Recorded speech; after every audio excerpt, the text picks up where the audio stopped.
I never thought the moment I lost my job would become the moment my husband showed me exactly what he truly was.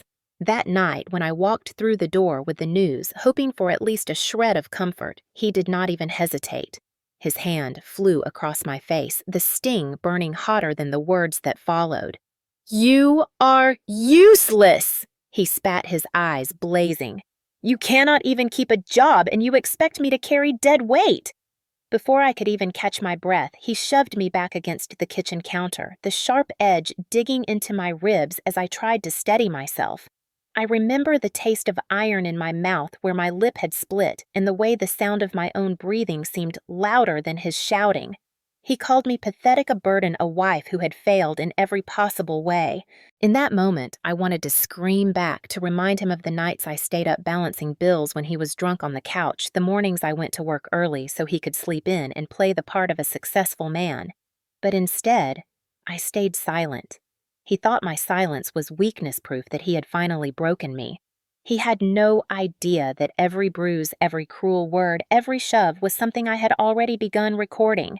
He did not know that the doctor who stitched my brow the year before had already written in his notes what I was too afraid to say.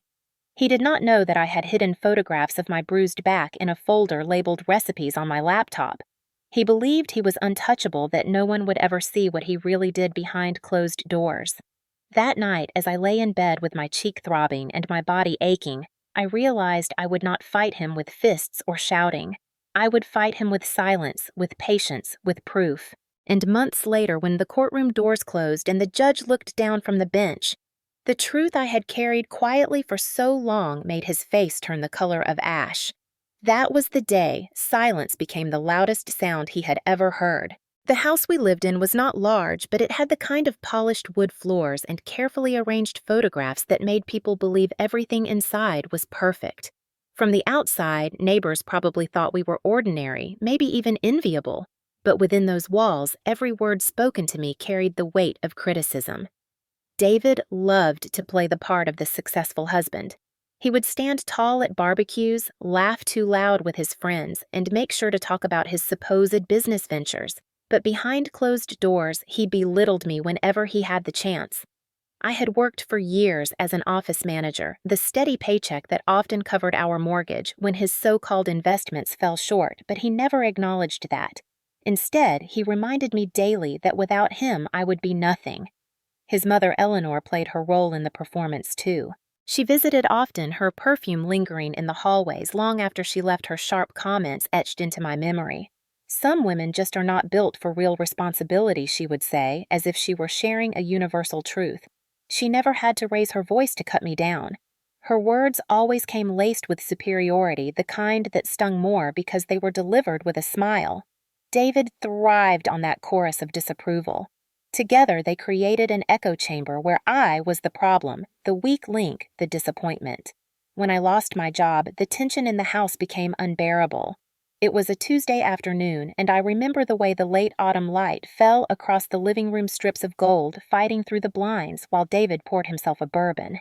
He did not even wait for me to remove my coat before announcing to his friends on speakerphone that his wife had finally proven him right. She could not cut it in the real world. He chuckled, sipping slowly as if humiliation were a delicacy. I felt my cheeks burn, but forced my lips into the faintest of smiles, pretending it did not wound me. Eleanor was sitting nearby, sipping her Chardonnay, her eyes glinting with satisfaction. She joined in smoothly, almost too easily, saying perhaps it was time I accepted my real role. I knew what she meant, even without asking. A woman like me, in her mind, should have been nothing more than a housekeeper and an accessory. That night, the smell of roasted chicken filled the kitchen, not because I had cooked, but because David had ordered catering. He wanted his friends to eat, drink, and witness his performance of dominance. The men chuckled awkwardly, some glancing at me with pity, others avoiding my eyes altogether. I sat silently at the table, my hands in my lap, while David leaned back in his chair and basked in their attention. He called me unemployed with a grin, told them he always knew I was too soft for the cutthroat world of work. They laughed louder this time, encouraged by his smirk.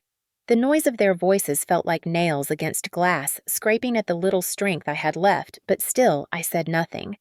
What none of them realized was that silence was not surrender. It was strategy. Every time David raised his hand to me, every time he shoved me into the wall, every insult he thought went unheard outside those walls, I stored it away. His arrogance blinded him. He thought that because I did not shout, because I did not pack my bags and leave, I was trapped forever. But I had already begun collecting fragments of the truth that would one day free me. The house itself became a symbol of that trap. The polished counters I scrubbed until my knuckles cracked the photographs of us smiling on vacations where he had left me bruised the night before the rugs carefully chosen by Eleanor's advice. Each corner whispered the reminder that I did not belong, that my worth was always questioned. Still, I maintained the facade. To outsiders, I was the devoted wife standing quietly beside her husband at dinner parties, nodding politely as he told stories about deals he never closed. Inside, I was unraveling, but I knew that unraveling could become weaving if I directed it carefully. I remember one evening when Eleanor was particularly cruel. She had found a stain on the kitchen counter and launched into a lecture about standards. "You cannot even keep your house clean," she said. Her lips pursed as David looked on with amusement. I wanted to tell her that my body still ached from the blow her son had delivered the night before, that the reason I had missed the spot was because I was dizzy from the pain. Instead, I lowered my eyes and murmured an apology. She nodded as if she had won some great debate. David poured her another glass of wine and praised her for always knowing how to keep a household in order. My silence in that moment burned me inside, but it also sharpened me. Every insult, every instance of gaslighting became another reason not to explode, but to plan. Over time, I learned to read the signs. The twitch in his jaw before he raised his hand, the way Eleanor's voice grew sweeter right before she delivered another cruel jab, the way his friends avoided my gaze because they knew something was wrong but would not speak. All of it became part of the toxic theater I was forced to endure. Yet within me, a quiet determination began to grow. If they wanted me to feel like nothing, I would let them, because one day that nothing would become everything they never saw coming. Long before the night he struck me for losing my job, a small voice inside me had already started whispering that I needed to protect myself. For years, I had convinced myself that things would get better, that if I worked harder, loved more, or stayed quieter, David would see my worth, but deep down, I knew the cycle of belittlement and bruises would never end. That quiet voice turned into action the first time I ended up at the urgent care clinic with a swollen cheek. The nurse, a woman in her 50s with kind eyes, asked me softly if someone at home had done this. I shook my head, pretending I had fallen in the kitchen, but the way she looked at me told me she did not believe it. She handed me the discharge papers and said gently, "Sometimes silence protects you, sometimes it traps you. You will know the difference when the time comes." Those words planted themselves in my chest and never left. From then on, I began to collect proof in the smallest of ways. I took photographs of every bruise, every mark. I kept them hidden in a folder on my laptop labeled recipes because David never cared to look at anything that had to do with cooking. I tucked printed copies into an envelope buried beneath sweaters in the back of my closet. Each time he shoved me against a wall or dragged me by the arm, I whispered silently that one day these moments would matter. When he cursed me for not ironing his shirt properly, or screamed because dinner was late, I pressed record on my phone in my pocket, the microphone capturing the venom in his voice. I knew recordings were risky, that if he found them, I would pay a price, but fear had already become part of my daily life. At least this way, fear served a purpose. My friend Dana was the only person I confided in. She had known me since college before the shadows of my marriage changed me. When she saw the faint purple bruise on my wrist one afternoon as we sipped coffee, her eyes widened. "He did this, didn't he?" I wanted to deny it to keep the lie alive, but something in her face broke my silence. "Yes," I whispered, tears pressing at the back of my throat. She reached across the table and gripped my hand tightly. "You cannot stay trapped forever. Start keeping records. Hide them where he will never find them." I nodded, already knowing I had begun. Dana became my quiet ally. She connected me with Helen, a lawyer she trusted who specialized in family cases and domestic abuse. Meeting Helen was like standing in a room with steel. She was calm, deliberate, with sharp eyes behind thin glasses, and she listened without interruption as I described years of control insults and violence. When I showed her the photographs and recordings, she nodded once and said, "This is enough to build a case, but keep collecting. The more detail, the stronger you will stand when the time comes." Her words gave me direction. From that moment on, I became meticulous. I saved every bank statement highlighting purchases David made on joint accounts that had nothing to do with us. Luxury hotels, expensive jewelry dinners, and restaurants I had never seen. The evidence of another woman slipped into my collection like puzzle pieces that would eventually form a picture he could not deny. I kept a journal too, writing down dates and times, small details of what he said and did. The entries were not just memories, they were anchors holding the truth steady in a place where gaslighting could not erase it. Each page became a testimony that I could no longer speak aloud. The more I gathered, the more power I felt returning to me, though David had no idea. He believed he was in control. He strutted through the house like a king, slamming doors, demanding silence when he wanted to watch television, scoffing when I asked simple questions. But behind my silence was calculation. Every time I pressed record, every time I slipped a piece of paper into a folder, I imagined the day his arrogance would collapse under the weight of his own cruelty. It was not only physical proof I collected. There were witnesses, too. The neighbor who had once seen him grab me by the hair on the porch and yank me inside. The coworker who had heard him shouting through the phone while I tried to cover the receiver with my hand. The doctor who stitched the cut above my eye and quietly marked suspected domestic abuse on my chart. They all became part of the quiet army I was building without ever raising my voice. I learned to hide my determination under layers of compliance. When he demanded dinner on the table, I placed it in front of him without protest, while inside, I told myself this would be another day on record. When he mocked me in front of Eleanor, I kept my eyes low, while inside, I imagined her face when the truth was read aloud in court.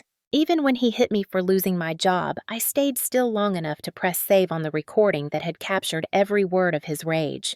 I told myself that staying silent was not defeat. It was survival. It was strategy.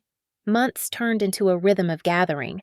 I built a binder with neatly organized sections, medical records, photographs, bank statements, journal entries, audio transcripts. I kept the binder in a safe deposit box Dana helped me secure under my maiden name. David never suspected. He thought I was too broken, too defeated to even think clearly. That was his greatest mistake. He underestimated the power of a woman who has nothing left to lose but everything left to prove. At night, I lay in bed beside him listening to his steady snore, my body aching from the force of his temper. I stared at the ceiling and repeated silently that one day these bruises would not just be pain, they would be proof. I thought of Helen's promise, Dana's steady support, the nurse's quiet wisdom. I thought of the moment when silence would no longer be silence, but testimony. And in those long nights, I realized something that changed everything. I did not need to fight him in private. I only needed to prepare for the day when the truth would be dragged into the light of a courtroom where his charm and arrogance could not follow. That thought became my strength. Every blow became a line of evidence. Every insult became another nail in the coffin of his defense. I waited and I gathered and I endured, not because I was weak, but because I was readying myself for the moment when his face would drain of color in front of a judge. He thought he was beating me into submission. He was really beating himself into ruin. The weeks after I lost my job passed in a haze of tension that never seemed to lift. David's cruelty escalated as if my unemployment had given him new license to punish me. He reminded me daily that I was useless, that I had failed not only as a wife, but as a human being. Eleanor's visits became more frequent, her words dripping with condescension as she inspected the house like an overseer. She would run her fingers across the mantel, glance at the dust she found, and shake her head with theatrical disappointment. A woman should at least know how to keep her home in order. She remarked one evening, her voice smooth as silk, while David smirked over his glass of bourbon. I wanted to scream that the bruises beneath my blouse made scrubbing floors nearly impossible, that the throbbing in my ribs kept me from bending, but instead I nodded and apologized. That was the dance I had learned. I knew my silence was protection, but it was also suffocating, and there were nights when I wondered if I could endure much longer. Then came the day David brought his lawyer into our kitchen. The morning sun slanted through the blinds, striping the wooden table where I sat, my coffee untouched, my stomach twisting. David entered with a swagger, his lawyer trailing behind him with a leather briefcase and a smug smile. They did not even greet me properly. The lawyer set down a neat stack of papers, sliding them across the table as if I were an employee about to be terminated. David leaned against the counter, arms folded, his eyes gleaming with triumph. "We have discussed what is fair," he began, his voice calm, deliberate, dripping with false benevolence. "Given how different our paths are now, this is really a mercy. You should find someone who actually needs a partner." I looked down at the papers, my hands trembling as I read the words. Minimal alimony, no share of marital assets, no recognition of the years I had carried us through financial storms while he played businessman, no mention of the bruises I had hidden beneath long sleeves the nights I had stayed up balancing checkbooks while he drank himself to sleep. It was all designed to strip me of everything, to leave me with nothing but the clothes on my back and a modest stipend that barely covered groceries. Eleanor was perched at the far end of the table, her wine glass in hand, though it was barely noon. She smiled faintly, her approval evident as she watched me struggle. "Some women just need to start over," she said smoothly. "It will be good for you." Good for me, I thought while my heart pounded. Good for me to walk away stripped of dignity and security. I felt the heat of shame rising in my chest, but I forced my face into a mask of defeat. David mistook the silence for surrender. He mistook my trembling hand reaching for the pen as weakness. He thought I had no fight left. In truth, I was calculating the exact moment his arrogance would collapse. The lawyer handed me the pen with a flourish as though he had just won a game. I held it for a moment, remembering my father's words from years ago. "If someone is digging a hole, do not take the shovel away. Just make sure they have enough rope to finish the job." I signed my name slowly, each stroke of ink deliberate, a performance of defeat. Their eyes flicked toward each other, sharing a fleeting look of satisfaction. David leaned back, his smirk spreading wider.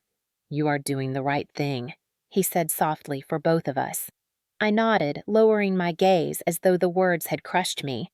Inside, I was already picturing the binder of evidence hidden safely beyond his reach, the photographs, the recordings, the statements.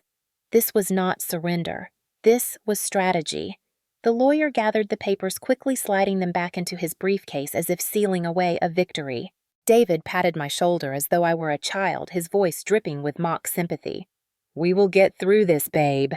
I smiled up at him faintly, my eyes glassy, my lips trembling as though I were broken. "Yes," I whispered. "I am sure we will." He walked out of the kitchen, whistling, Eleanor trailing behind with her glass, both of them radiating smug triumph. I sat there alone, staring at the empty space on the table where the papers had been. My hands were steady now. The act was complete. They believed they had crushed me, that I had surrendered without a fight. What they did not realize was that I had just given them enough rope to hang themselves. Later that night, when David strutted into the bedroom humming to himself, I lay still beneath the covers, my mind replaying the day. The lawyer's grin, Eleanor's nod, David's patronizing pat on my shoulder. They thought the game was over, but for me, it was only beginning. In that silence beneath the weight of their arrogance, I found clarity. Rock bottom was not the end. It was the foundation upon which I would build the truth that would one day make his face go pale in front of everyone who thought he was untouchable. Months slipped by, each one heavy with the silence I carried. To David and Eleanor, it looked like defeat, the quiet compliance of a woman who had finally accepted her fate. They saw me packing small boxes, donating old clothes, living frugally in the weeks after the divorce papers were signed. They whispered that I was pathetic, that I would never survive without his name attached to mine. Yet while they gloated, I kept building quietly and deliberately, piece by piece. Dana kept me steady during those nights when doubt tried to creep in. One evening, as we sat in her small living room surrounded by the soft glow of lamplight, she leaned toward me and said, "He believes you are gone, but you are still here, stronger than he will ever realize." I nodded, gripping the binder she had helped me assemble, the weight of it heavy in my lap, not just with paper, but with power. It was not long before whispers reached me of David's new life. He paraded around town with a younger woman named Madison, her manicured nails and designer dresses plastered across social media posts of rooftop bars, beach trips, and champagne toasts. Friends of friends sent me screenshots with pity in their eyes, expecting me to break. But all I saw was a man burning through money faster than he could make it, a man flaunting luxury built on lies. They thought I was invisible, but I was watching, waiting for the right stage. That stage came when the court date was set for finalizing the divorce and addressing the settlement. David was smug, telling anyone who would listen that he had won, that I had nothing left. He strutted into the courthouse lobby that morning in a tailored suit, his arm brushing against Madison's as she adjusted her sunglasses and smiled like she had already claimed victory. I walked in alone, my binder clutched against my chest, my steps steady. The marble floors echoed beneath my heels, and for the first time in years, I felt no tremor of fear. Helen met me at the entrance, her calm presence a shield. She whispered, "Today is the day. You are ready." In the courtroom, David sat tall, his lawyer beside him, papers stacked neatly, confidence radiating from their every gesture. Madison sat in the back row, legs crossed, smirking at me as if I were nothing more than a ghost haunting her victory. Eleanor perched beside her, her Chardonnay replaced by a smug smile. The judge called the session to order, and David's lawyer began with a polished speech about fairness and closure. He painted David as a generous man who had offered me more than I deserved, who had shown mercy to a woman, incapable of standing on her own. The words hung in the air like poison. My heart pounded, but my face remained composed. Then Helen stood, her voice firm and clear. "Your Honor," she began, "before any decisions are finalized, we have evidence that must be presented." She opened the binder and began laying out photographs one by one on the judge's desk. Images of bruises on my arms, my cheek swollen, my lip split. Gasps rippled through the courtroom. Helen continued presenting medical records, doctor's notes that clearly indicated suspected abuse journal entries with dates and times meticulously recorded. Then came the audio recordings. David's voice filled the room sharp and venomous, screaming insults, calling me useless, pathetic, striking me with words that now echoed publicly. The color drained from his face as each word replayed his jaw, clenching his hands, fidgeting on the table. He muttered to his lawyer, who shifted uncomfortably, unable to object. Helen did not stop there. She produced bank statements highlighting purchases that proved infidelity weekends in hotels with Madison expensive jewelry that had never reached me. She summoned a witness, our neighbor, who reluctantly stood and described the evening he saw David yank me by the hair and drag me inside while I cried. Another witness, a coworker, confirmed hearing his shouting through the phone, his threats audible even across the line. The courtroom became a stage, and David's mask of control began to crumble piece by piece. Madison's smirk faded as she listened to the details of his spending, her eyes darting between him and the evidence that tied her to his betrayal. Eleanor sat rigid, her hands trembling as whispers spread through the rows behind her. The judge's expression hardened with every page Helen presented. When it was finally my turn to speak, I rose slowly, my legs steady. I faced the judge, my voice calm but carrying through the room. For years, I believed my silence protected me. I thought enduring quietly was the only way to survive, but silence was not surrender. It was preparation. Every bruise, every insult, every night I lay awake gathering the courage to keep going, I turned into proof. Today, I bring that proof not for revenge, but for truth.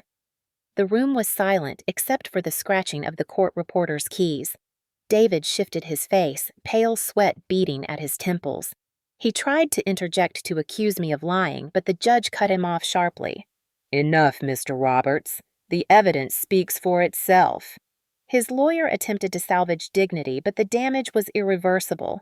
Helen presented the final piece, the safe deposit records, showing the binder had been secured under my maiden name months before, proving premeditation and care. The judge leaned back, his gaze heavy. "This is not just a matter of divorce. This is a matter of abuse, of betrayal, of deception. My ruling will reflect that." His gavel came down with a decisive crack. The judgment awarded me the house, a significant portion of assets, and compensation for the years of abuse documented. David was left with debts, his reputation shattered, his arrogance dissolved into the pale mask of a man finally seen for what he was.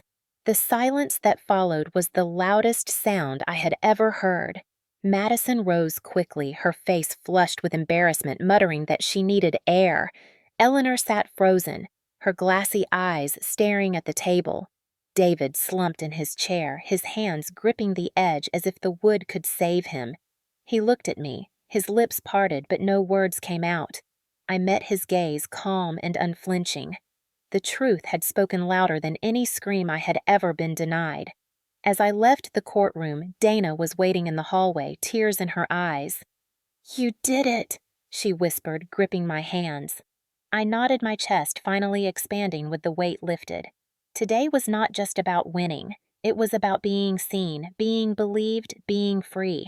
Outside the courthouse, the autumn air felt sharp and clean, the sky a clear blue that seemed almost unreal. Reporters lingered whispers, chasing me down the steps, but I kept walking, each step steady. The man who had once called me useless had been undone by the very silence he mistook for weakness.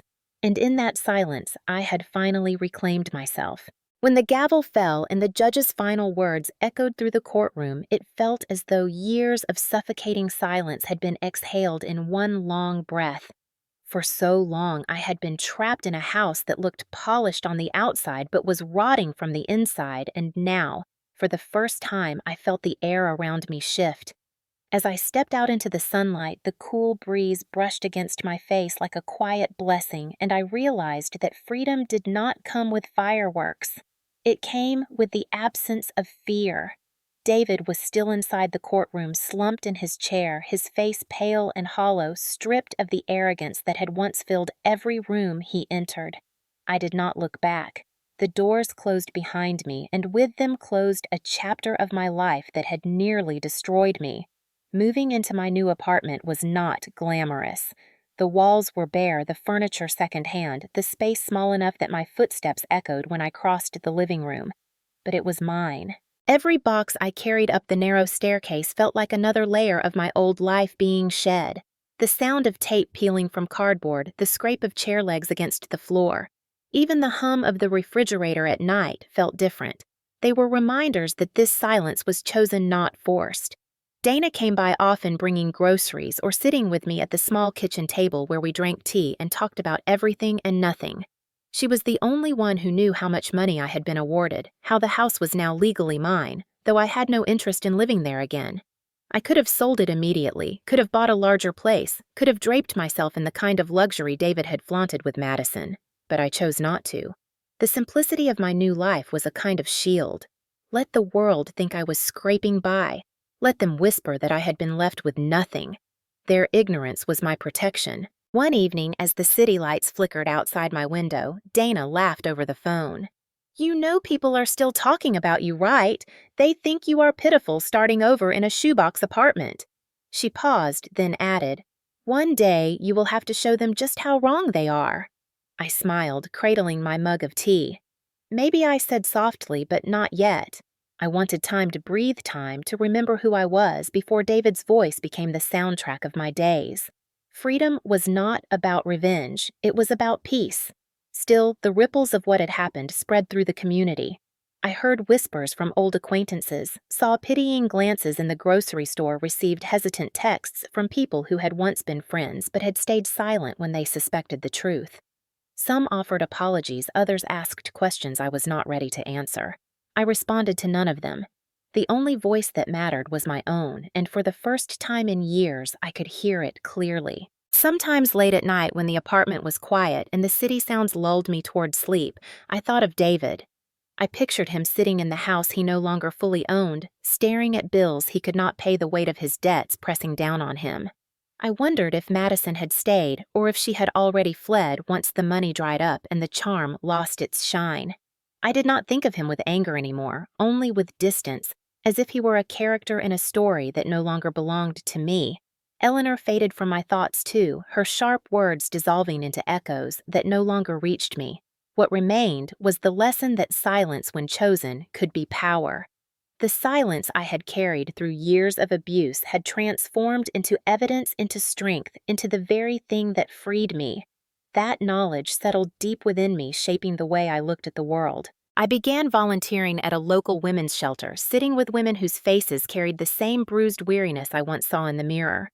I did not tell them my whole story, but I listened, and when they asked how I endured, I said, "You endure until endurance becomes preparation. You stay quiet until your silence turns into proof, and then you choose when to speak." Their eyes would widen, their hands trembling slightly as they realized they were not alone. That was enough for me. Months passed, and with them came small joys I had almost forgotten existed. The taste of coffee enjoyed slowly at sunrise. The freedom to arrange furniture however I pleased without someone criticizing my choices. The comfort of reading late into the night without fear of a slammed door or shouted insult. Each moment, ordinary as it was, became extraordinary simply because it was mine. One afternoon as I walked through the park, the sun warming my shoulders, I saw a family laughing on the grass. A father tossed a ball to his child while the mother clapped her hands with delight. For a brief moment, a pang of grief struck me for the life I had once dreamed of, a life that never came to be. But then I realized that the laughter I sought did not have to come from someone else. It could come from within me, from friendships, from quiet evenings filled with peace rather than fear. I did not need David to complete me. I never had. I only needed the courage to see that truth. The last time I saw David was months after the court ruling. I was leaving the shelter one evening when I spotted him across the street. He looked thinner, his shoulders slumped, his suit wrinkled as though it had been worn too many times. Our eyes met briefly. He froze, his face paling again, just as it had in court. For a moment, I thought he might cross the street, might try to speak, but instead, he turned abruptly and disappeared into the crowd. I stood there, my heart steady, realizing that he no longer had any power over me. He was just a man broken by his own choices, and I was free. As I walked home, the city buzzing softly around me, I thought again of the words the nurse had said years ago. Sometimes silence protects you, sometimes it traps you. I smiled to myself, realizing that my silence had done both. But in the end, it had saved me. Freedom did not roar, it whispered, and in that whisper, I found a life worth living. When I unlocked the door to my apartment and stepped inside, the quiet greeted me like an old friend. I set down my bag, lit a small candle on the table, and watched the flame flicker. It was a small thing, but it was enough. For the first time in years, I felt completely at home.